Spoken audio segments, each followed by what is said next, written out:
Hola, bienvenidos a otro episodio del podcast RTS CTS. Y el día de hoy lo que voy a contaros es cómo tengo configurada la red de mi casa, qué dispositivos tengo y qué cosas tuve en cuenta cuando diseñé la red y cuando la he ido configurando, así como cosas que me gustaría hacer en el futuro. Voy a empezar un poco desde lo más cercano al operador que me da acceso a Internet hasta, digamos, cómo proporciono o cómo se proporciona acceso a Internet a los dispositivos que tenemos en casa. Por un lado, tengo un operador que me da un router de fibra, como creo que la mayoría de vosotras y vosotros tendréis.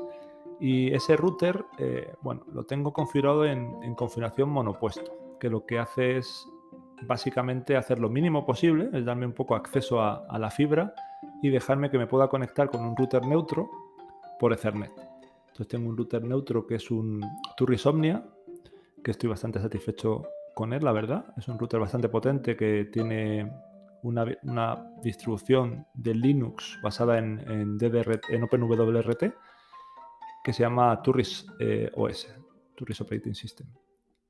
Y lo que hago es, con ese router me conecto al router de mi operador, hago P over Ethernet, que es un poco la parte para autenticar y permitirme acceso a la red de operador, y ya desde el router neutro gestiono toda la parte de routing, de NAT, de firewall y de DHCP.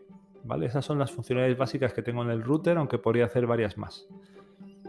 Además, ese router está conectado a un switch, y ese switch está conectado a varias de las habitaciones de casa, ¿vale? Entre el propio router y el switch extra conecto a todas las habitaciones por cable, porque una primera idea básica es, siempre que podáis, conectar las cosas por cable Ethernet. El cable es imbatible, no hay ninguna cosa que podamos hacer que sea más fiable y más estable que una conexión por cable. Además, en algunas habitaciones tengo otro switch para poder conectar múltiples dispositivos por cable. Dos ejemplos claros. El salón, donde a lo mejor tengo conectada la televisión, tengo conectada un reproductor multimedia, o puedo tener conectado un altavoz que se pueda conectar por Ethernet. Otro ejemplo claro es, digamos, la habitación que utilizo como sala de trabajo. En esa habitación pues hay múltiples dispositivos conectados por cable. Podemos tener conectado por cable un disco para hacer copias de seguridad, múltiples PCs para trabajar, etcétera, etcétera. También tenemos conectados los gateways para domótica. Es decir, necesitamos múltiples bocas Ethernet, entonces también tengo un switch conectado ahí. Pero la idea es que todo lo que pueda conectar por cable, lo conecto por cable. Además del router, que hace las funciones que os he comentado de NAT, de DHCP y de firewall, luego os comentaré un poquito qué hago con la parte de firewall. Tengo un dispositivo adicional que es una Raspberry Pi para alojar otras cosas que me gusta hacer, como por ejemplo tener un bloqueador de anuncios por DNS, un bloqueador de anuncios para todos los dispositivos que se conectan a la red, que lo que hace es, en base a las peticiones DNS, saber qué tipo de cosas pueden ser publicidad en base a base de datos que gestiona y bloquearlas o redirigirles a una página en blanco de forma tal que la publicidad no aparece. Además, también tengo un servidor VPN en esa Raspberry Pi. ¿Por qué? Porque yo a priori tengo capado todo el acceso desde el exterior a la red de casa, al router, y solo tengo permitido el acceso a la VPN con una clave segura y siempre actualizado, de manera tal que desde la VPN sí que puedo acceder desde fuera a servicios que tenga corriendo en casa, desde la interfaz de configuración del router a otros múltiples tipos de dispositivos que puedo acceder desde fuera de casa, pues incluso a cámaras de seguridad que tenga, puedo acceder desde fuera a través de la VPN solo, ¿vale? Porque si no, nos tendríamos que basar en la seguridad que tengan esos dispositivos, y no siempre es la óptima, y además tendríamos que estar actualizando múltiples dispositivos, que de hecho es una política adecuada hacerlo siempre, pero si están directamente conectados a Internet es un problema mayor. Por otro lado, en cuanto a acceso Wi-Fi, que obviamente también necesito, ¿qué tengo en casa? Pues tengo el Wi-Fi del router por un lado, que es bastante bueno, funciona bastante bien y da una cobertura bastante buena, configurado de una manera que ahora os resumiré, porque tengo las dos redes configuradas de la misma forma. Tengo tengo otro punto de acceso configurado también, conectado por cable en otra zona de la casa para maximizar la cobertura. Entonces tengo, digamos, dos puntos de acceso Wi-Fi. Uno del propio router y otro de un router adicional configurado como modo punto de acceso conectado por Ethernet. ¿Vale? Ambos routers tienen el mismo nombre de red, es la misma red, un nombre en minúsculas y un nombre que la práctica es intentar, digamos, que dé la menor información posible de nosotros. Es una práctica recomendable y que además no sea el típico nombre que viene del router, pues la marca del router o lo que sea. Es un nombre genérico en minúsculas y el mismo nombre para todos los puntos de acceso que tengamos, en mi caso 2. ¿Por qué? Porque esto facilita que si me desplazo por casa, el dispositivo pueda moverse de una red a otra de manera transparente, de una manera más eficiente. ¿Qué otras cosas debéis tener en cuenta configurando la Wi-Fi, bajo mi punto de vista? Por un lado, tenemos que intentar utilizar la seguridad más potente que permita el dispositivo. Idealmente WPA3 personal, que eso es a partir de Wi-Fi 6, y si no, bueno, pues WPA2, y así hacia abajo. No recomendaría bajar de WPA2 porque si no tendríais una vulnerabilidad bastante fácil de romper en casa. En cuanto a los canales, una pregunta que podemos tener es ¿en qué canal pongo el punto de acceso en router? La mayoría de los puntos de acceso modernos soportan ponerlo en modo automático y esa es mi recomendación.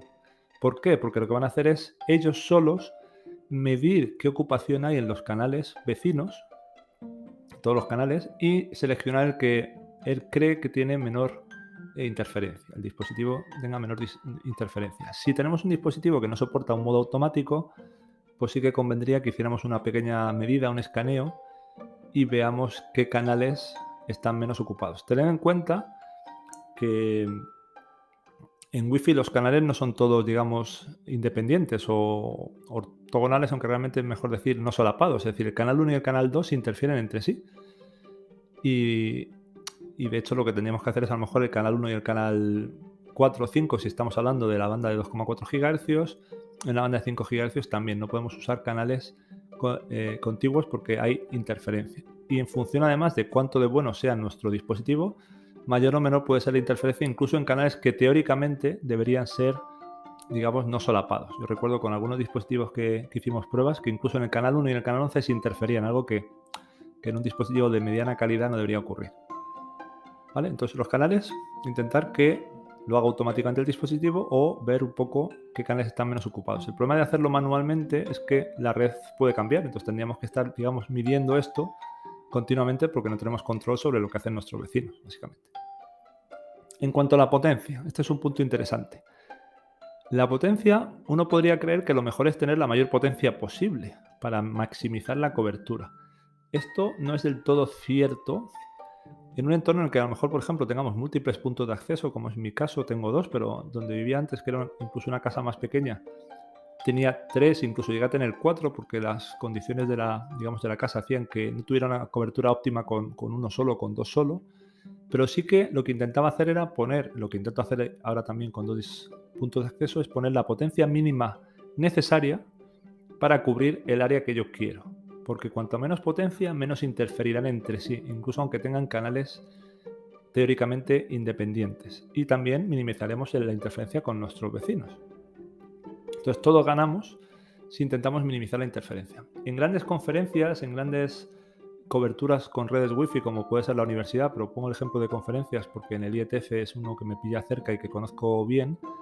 Lo que hacen los puntos de acceso, que están controlados por un controlador, es intentar minimizar o bajar la potencia al mínimo necesario y tener muchos puntos de acceso. Esa es la manera en la que conseguimos además mayor ancho de banda, porque básicamente reutilizamos ese ancho de banda que nos da la Wi-Fi en un cierto canal, en los canales que tenemos, en el espacio. Al tener coberturas más pequeñas, tenemos la cobertura que nos da en un área más reducida y así podemos tener menos dispositivos conectados a un punto de acceso y así ampliar el ancho de banda que tenemos total. ¿Qué otras cosas debemos tener en cuenta en cuanto a Wi-Fi? Bueno, pues poco más. Hay alguna recomendación como no es muy inteligente, bueno, no es muy inteligente, no es una práctica recomendada ocultar el nombre de la red, realmente eso no aporta mucho. Utilizar filtrado por MAC tampoco aporta mucho porque es muy sencillo cambiar la MAC de un dispositivo, como ya hemos visto con las MACs aleatorias. Entonces, bueno, esas son las recomendaciones principales. Y luego, en cuanto a Otras consideraciones que yo tuve, pues por ejemplo, creo que es muy importante monitorizar tu red de vez en cuando. Hay herramientas que nos permiten monitorizarla mediante herramientas automáticas, como puede ser Fin, que es una que utilizo yo, que tiene incluso dispositivos hardware que te permiten mandarte alertas si detectan que un dispositivo nuevo se ha conectado a la red y cosas así, que permite descubrir a lo mejor que alguien nos ha podido hackear la red Wi-Fi o simplemente un problema de mala configuración nuestra nos puede alertar. En cualquier caso, incluso con routers más sencillos o sin tener este dispositivo, podemos de vez en cuando mirar el router, conectarnos y ver cómo está configurado y si hay algo raro. Y desde el móvil hay muchas aplicaciones que permiten escanear qué dispositivos están conectados a la red en la que estamos. Entonces podemos ver si vemos algún dispositivo que no nos encaja para ver si hay algún problema. Yo, por ejemplo, os puedo decir que ahora mismo, si abro la aplicación, me sale que tengo 27 dispositivos conectados en este momento, de un total de 73 que ha visto en algún momento por la red. Entonces veis que tengo una cantidad grande de dispositivos, pero yo puedo saber, de hecho me salta una alerta si se conecta uno nuevo, ¿vale? Por otro lado, la última consideración, y con esto ya voy a ir cerrando el episodio, es tener un poco de cuidado con la domótica, con los dispositivos que tenemos para facilitar funciones de encender bombillas, apagar bombillas, altavoces, cámaras, vigilabebés, dispositivos que son sencillos, típicamente baratos, y que por ello normalmente no están muy soportados, no están muy actualizados y tienen potenciales debilidades de seguridad, ¿vale? Entonces hay que tener cuidado con esto, y es una de las cosas que yo, por ejemplo, pongo reglas explícitas en el firewall. Si tengo una domótica que no necesita estar conectada a internet para funcionar, pues lo que hago es filtrar el acceso a internet. Solo dejo que se pueda conectar un dispositivo desde dentro. Por ejemplo, una cámara de seguridad, yo intento que desde fuera no pueda acceder. ¿Por qué? Porque no necesito que nadie de fuera pueda acceder, yo puedo hacerlo a través de la VPN y así evito potenciales problemas de seguridad, ¿vale? A futuro quiero tener una VLAN separada, una red separada para todos los dispositivos que sean de domótica, ¿vale? Para intentar también gestionar esa seguridad de una manera más sencilla en vez de caso a caso. Pero bueno, eso es un proyecto, que tengo a futuro y que probablemente si llevo a cabo os cuente en algún episodio, ¿vale? Y con esto, bueno, con esto cierro, ya llevo 12 minutos, estoy hablando un poquito de más hoy. Y nada, recordaros bueno, ya sabéis, el mundo como lo conocemos, sin internet, sin la telemática, sin vosotras y vosotros telemáticos de futuro o gente interesada en la telemática, no funcionaría como lo conocemos. Bueno, nos vemos en el siguiente episodio. Chao, chao.